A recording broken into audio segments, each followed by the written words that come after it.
insured by the NCUA. Ocala's information station, 1370 WOCA. Ocala!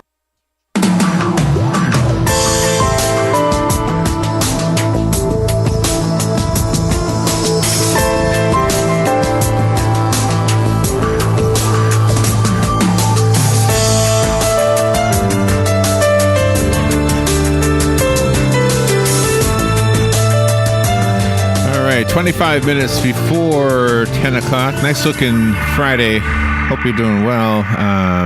I think I can say that I have seen the video game industry develop. I remember in the very beginning, I remember Pong. I guess it was 1977. Yep. I remember seeing Pong. Yep. I don't know if that's when it came out, but that was the first time I saw it. I was out in Los Angeles, and somebody bought this thing, and you could play ping pong on your TV. Yeah. Back and forth. Well, now you go into like Best Buy or one of those stores, and you see these kids playing these video games on these huge screen TVs, and it's like unbelievable.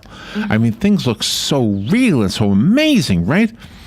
So I go home after one of those visits that I just described, and I have a bug problem. Okay, a real bug problem, not an electronic bug, but I mean like roaches. Okay, so I get out the Raid, and I'm on the warpath.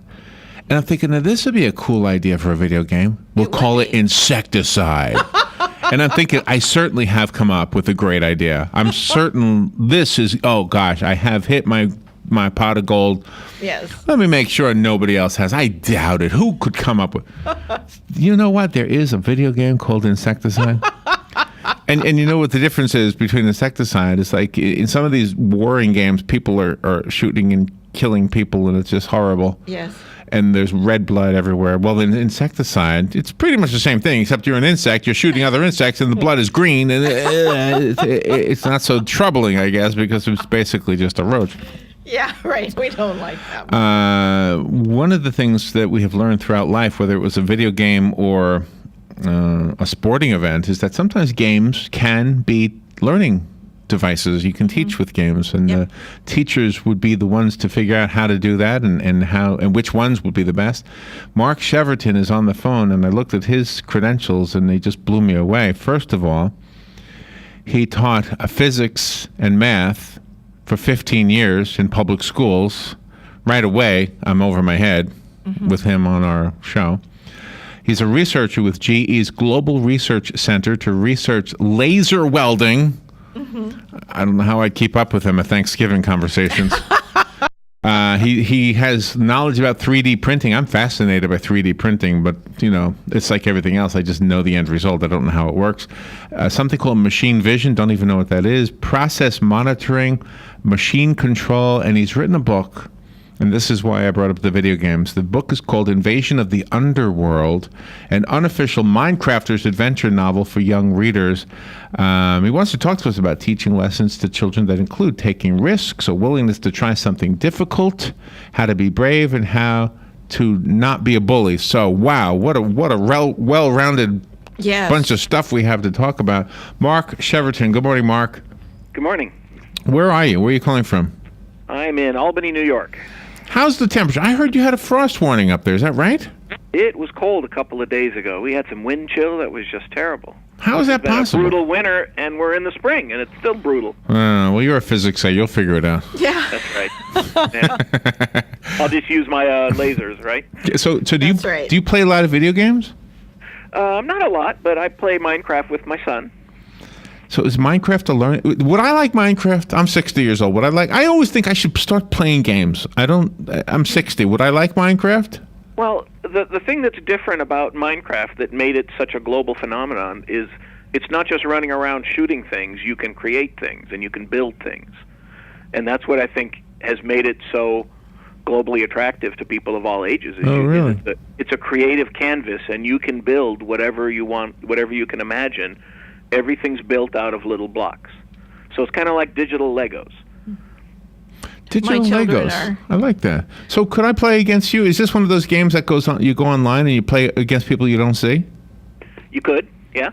Or you could play it on your own and build your own world, or fight zombies and spiders and have monsters chase you around. See, I would rather spiders. I don't like the idea of shooting people. It just Yeah. bothers me. Yeah, I hear you. Spiders are good. Yeah. So and I guess we should focus on the educational aspects of this somewhat, especially since you're a teacher. But I mean, sometimes you look at some of these video games and you wonder if they're detrimental to Oh, yeah, us absolutely. as human beings, but they don't have to be. And so tell me your thoughts on this. Well, as I mentioned with this game, it's different because it's not just run around and shoot everything you can find. It's chasing after monsters that look evil, so I guess it's okay to shoot them, right? Like your insecticide game. But it's also a building thing where you can build whatever you want. And in fact, a lot of schools have been adopting this into their curriculum because they can bring a lot of students together onto the same Minecraft server and teach about cooperative interaction, teach about building communities. There's economy things you can add into the game so you can create economies. A lot of schools, there's a number of sites that are using this as part of their curriculum now. Now, you've created a story based on Minecraft. It's called Invasion of the Overworld. I don't know if I mentioned that in the intro. So tell me about that. Tell me about the book. Does the story... it's kind of backwards, isn't it? Usually a book would end up as a movie. Now a game ends up as a book. That's right. So my son loves Minecraft. How old is your son? He's 11. Okay. And back when he was about 7 or so, we bought him the game because he just wore us down. And we finally caved and got it for him. And he loved it so much, and we saw him building these great things that we paid for a server so that he could have his friends build with him. So you can have a server, and you can have people, you can tell your friends how to get on, and they can be on, or you can open it up to anybody on the internet, and people can come on and play Minecraft with you. Oh, wow. And that's what he did. And so that led to the story in the book? Well, he built this whole world, spent months building giant castles and big skyscrapers and bridges and underwater villages, and it was really remarkable what he made with his friends. But some of the people that came onto the server were really not his friends. They tricked their way into gaining his confidence. Oh. And then they came back and they destroyed everything. Oh. Flattened it to the ground, and then made a video and posted it on YouTube because they thought it was funny. Oh. Wow. Oh. He was so distraught because he worked for months on this, and he was devastated. So he comes and asks me, he says, well, first of all, this is a thing I've learned in the online gaming world. They call it griefing. And it's a thing people do, and they make videos and put them on YouTube, and they get a lot of hits. They get a lot of views. By destroying somebody else's creation. Yes, and they think it's funny. And these boys got on there and said terrible things about him while they were doing it and mocked him and made fun of him. Did they know he was an 11-year-old boy? Well, you really don't know. These guys could have been 50-year-old guys for all we know, right? Right. But I mean, exactly. and I was assuming they were older kids anyway. I mean, but who knows? They could have been, first grade. I mean, probably not first graders, but they certainly knew enough about the game to get through the software security that we had put on there, which we didn't really know what we were doing. And they were able to come in and destroy everything. That is horrible. Oh. And so my son came to me and said, what did I do to deserve this? I was nice to these boys. Yeah. Why would they do that? So I tried to explain about bullies, and it's not about him, it's about them trying to make themselves feel good, yada, yada, yada. He didn't get it. I couldn't convince him that there was a reason for this. He thought he was the one to blame. So that's when What a lesson. I mean, the life lesson that he's learning about the reality of, I mean, we like to teach our children to trust people or to, to be careful about who you trust, I guess is a better way to say that. But yeah, he learned a harsh lesson, unfortunately. But So I decided, I'm sorry, go ahead. Oh, it's really hard not to take things personally, though. I mean, you're out there doing something the very best you can to be friendly to everybody and help, and then they just destroy your world. They just take advantage of it, and they take advantage of your trust, right? Exactly. That's probably the worst thing. So I thought this is a teachable moment for me as a parent. So I thought I'm going to use the thing he's obsessed with, which is Minecraft, to teach him this lesson about bullying and about what kind of person would do this and why is it not his fault. And so that's how this book came about. I wrote this book. I wrote it over a period of about 3 months. and went out and got it printed at a print-on-demand place and got a couple of copies printed, and I read it to him at night at bedtime, and he got it. He said, okay, I get it. It's not my fault. And I thought, oh, victory. I won. Nice. Good job. Great dad you are. Did this cost? Did it cost him any money? I mean, did the building and destroying, did it cost him or you money? No, it just cost time. Just time and he also learned the valuable lesson of keeping a backup. He could have kept a backup of his world, and he didn't, and now he does. Oh my! Oh my goodness! And that's unfortunately a valuable lesson too. Can you create in the game like an army to to shoot the bad guy? I wish. Yeah, I wish. So he learned that lesson, and I thought, well, just for fun, let me put it up on Amazon. I learned it's remarkably easy to self-publish on Amazon, unbelievably easy. So I put it up on there, and when you have a book on Amazon, you get an Amazon ranking, and my ranking started out at like 5 million. And it sold 2 or 3 books, and I jumped up to 2 million. And, my ranking became 2 million, and I stopped watching it. And slowly it started to sell, and in December of 2013, it reached number 29 on Amazon's top 100. Wow. Hey, good job. Wow. Unbelievable.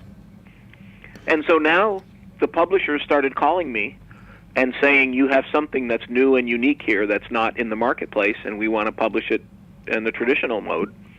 Are you interested? And I said, yeah. Yeah, man. Hello. And so it's been published. It's in 15 countries and in 7 different languages right now. Good for you. Wow, this is such a great story. It is. You know what this reminds me of? You know when your child is in the honor roll, and then you're behind a car, and it says and there's a bumper sticker on the car in front of you, and it says, "My son beat up your honor roll student." Yes. I want another bumper sticker that says, "Your kid who beat up my honor roll student will work for minimum wage, while my honor roll student will be your kid's boss." Exactly. Except there's too many words for my bumper sticker. And that's what you've just shown. You've just shown that the bullies not only gave you everything you needed to make this thing happen, but you have just out-whooped them more than they'll ever be whooped because you're actually making money with this. Exactly. Yeah. I hope these bullies have learned something from it, though I doubt it. I doubt it, too. My son learned something from it. I hear That's all that kids matters. all over the world. I've learned some startling things about this, and sadly, I've learned that in our post-Columbine era, I thought naively, I thought bullying was gone. Mm-hmm. And I've learned that's not the case at all. And one of the things you pointed out earlier was that bullying is not just for children, because you had brought up it could have been 50-year-olds. I mean, people are bullies throughout their whole life. Oh, we know this. Yeah, and the thing with the internet is it's so anonymous that anonymity makes people brave and willing to do whatever they want. Let me share a story with you, Mark. When YouTube was very, very, very brand new, Robin and I discovered this thing called YouTube. Okay. Yeah. Well, we had cameras, so we said, you know what we'll do? We'll take some pictures around town. This was before digital pictures. We had film, okay? Exactly. So we took our cameras, we went around town, we took pictures of everything in this little town called Ocala, and then we scanned them all, and we made a slideshow, and we called it Ocala Slideshow. We said, this is cool. And a little slideshow that shows our little town, right? That's right. We narrated And then we started getting these comments. You suck. I mean, and that's just tame. You wouldn't believe the people picking on us. Now, I have no idea how old they were, but we were 50-something, I guess, or maybe the late 40s. Yeah, late 40s. Whenever that when it came YouTube out. thing started. But yeah. But they're picking on you for no reason at all. Nothing. Exactly. Took pretty pictures. Because they're jealous because they're not doing it. It made me want to take it down. And then Rob said, nah, keep it up there. People will like it. Yeah, now we've got hundreds up there. So we said, we'll show you. We're keeping on doing it. Yeah, it gave us a tough skin. So that was one of the things I learned was, unfortunately, there's a lot of bullying out there. The second thing I learned that was really surprising was kids started telling me, and there's a comment on my YouTube channel by a boy named Aiden, where Aiden says, "Finally, I like to read again. Thank you for writing." Nice. Oh. So I get a ton of emails from kids saying, "I love reading your books," from parents saying, "We don't have to force our kid to read 20 minutes a night. We just got to give them your next Minecraft book." And what a fantastic thing. See, right? based on what I know about you, my intuition tells me that your son is a chip off. What do they say? Chip off the old block. Yeah. In other words, you're a brain. He's probably a brain, and isn't it usually the brainy kids that get picked on for some reason? Yeah. Well, yes. They stand out as different, I think, and difference becomes a bully magnet. And the very thing that they're using was created by somebody with that kind of a brain. Yeah. Yeah. Absolutely. How It's stupid ironic, are they? right? They're stupid. I'll be a bully to them. You're stupid. Yeah. That's right. You're ruining There your you own go. self. You're shooting yourself in the foot, and you're helping Mark Cheverton sell some beautiful books. That's right. Right. It's Thank you very amazing. much. It's All right, excellent. let's take a break, and we'll be right back. When we come back, we'll have a good 8 minutes to kind of sell the book a little bit more. Not that you need our help, it doesn't sound like, but anyway, Invasion of the Overworld, an unofficial Minecrafter's adventure. It's written by Mark Cheverton. What a fascinating background story to the book. We'll take a little break and be right back. The weather is brought to you by myfwc.com. Safe boating is no accident. For today, more sun than clouds. There can be a thunderstorm around this afternoon or this evening. A high today, 86 on the coast, 93 inland. Later tonight, partly cloudy, though 67 at a few inland spots, 74 on the coast. Tomorrow, times of sun and clouds and becoming breezy with a shower or thunderstorm around in the afternoon. A high 84 at the coast, 90 inland. From the Florida Weather Center, I'm meteorologist Joe Lundberg.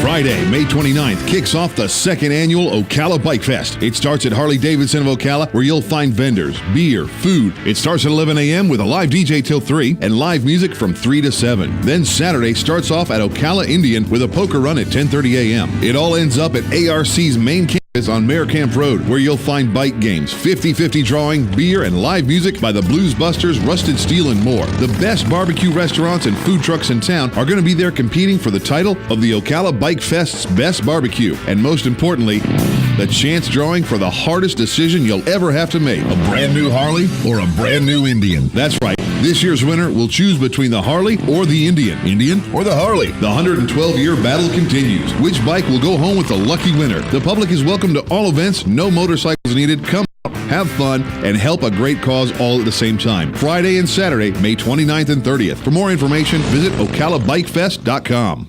Wow, I can't believe what I'm seeing. Who did this? P&P Tikis and more, of course. Now I have a tiki hut for shade, and I can enjoy the sounds of my cascading fountain while feeding my koi fish in my own pond. They even fixed my fence and redid all my landscaping. Nice to see a professional, reliable, family-owned business. Yes, P&P Tikis is the natural Florida tiki builder and water features designer. With free estimates, P&P Tikis is licensed and insured. Call 352-877-3307 for your very own tiki hut and more. That's 352-877-3307. P&P Tikis.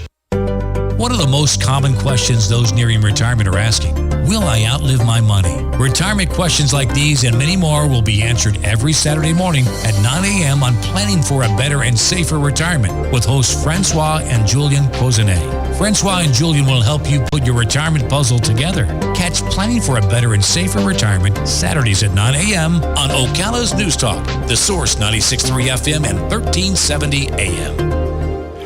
All right, 7 minutes before 10 o'clock. Thank you for tuning in. Mark Cheverton is on the phone. He's our guest. He has a book called Invasion of the Overworld, an unofficial Minecrafter's adventure novel for young readers. And if you were listening earlier, you heard the background story to this book. And if you didn't, then listen to the video later on that we're making, with a recording, I should say. It is a video, but Mark isn't on the video. You basically see the top of my head, and Robin's pretty face. He's a rock star. Mark, you have a lot of books on Amazon. I just went to Amazon. You've got 305 five-star ratings for this particular book. You have a few bullies, by the way. Speaking I know. you have a few one-starers, but that's okay. That happens. And you moved from Southern California to Albany? Yep. Wow, that's a change. Yeah, I was born and raised there, and my wife got into graduate school out here, so we thought it was a good time for an adventure, so let's move to the East Coast. Wow, when did you do that? How long ago? We've been here for 17 years. Oh, 17. We aren't going back. We like it here. Gosh, I love the story behind the story. Is the let's see, what is the book? What is the game based on again? Overworld? Minecraft. That's the name. Okay. Yeah. So do the Minecraft people have anything to say about this? I don't know what agreement the publishers came to with them. Oh, okay. They did something. I don't know what they did. My job is to deliver content, so I write every morning. I get up at 3:30 in the morning, and I write for a couple hours, get my son ready for school, write all weekend long. Anytime I get time, I write. Well, good for you. Nice. All right, so let's give the listeners like a movie trailer version of the story. The main character is the name Game Night 999. Right? That's my son's Minecraft name, so I kind of... Oh, it is? Okay. Yep. And Game Night 999 starts out as a bully because he is bullied in real life in his school.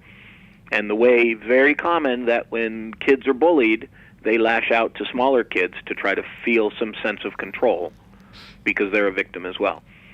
So Game Night bullies other people within Minecraft, and he gets magically sucked into the game somehow and has to fight his way through challenges to get out, but nobody will help him because he's bullied everybody he ever met. Oh. And so he comes to learn the value of friendship and what it means to sacrifice for somebody else and help somebody else in order to get out of the game and save the day and defeat the bad guy. You have a lot of human elements in that book also. I mean, you have, the caring and you have the interests in, because this is not just for the male gender, it's for females as well. Right, and in fact, in the second book, which is called Battle for the Nether, that focuses on dealing with fear and anxiety. I added a strong female character because I got messages from girls out there saying, we love these books. I wish there was a female character there. So I added some female characters as well because girls are playing Minecraft too, and girls want a role model to see. Do you have a daughter? I do not. Just the one son. See, if you did, there would have been a girl in there. Well, both right. of my It would have been her children, Minecraft name. but both of my children and their spouses love Minecraft, and they're in their 30s, so that is one game that they enjoy. Yeah, it's a lot of fun. So you just helped me understand. So if I ever get involved with this game, if I build something, somebody's going to knock it down. If you build it on something that you open to other people. So maybe I'll do this on purpose. Is there a way? Is there a way to build something that when it gets destroyed, it reveals something really cool? Can I, or is that over my head? Well, you could. It depends on, the people that destroy things have a lot of ways to destroy them. Can we Maybe make it will destroy your hidden secret too? Oh, really? Can the secret destroy them? Like, can they destroy my whatever, and next thing you know, they're obliterated? Well, it could in your game, but then they can log out and log in again. Unfortunately, they can survive. That's kind of funny. One of the most wonderful things about your book is that you really are encouraging each individual to be themselves, and they shouldn't live life for somebody else. It should be for them in the best way possible. That's right.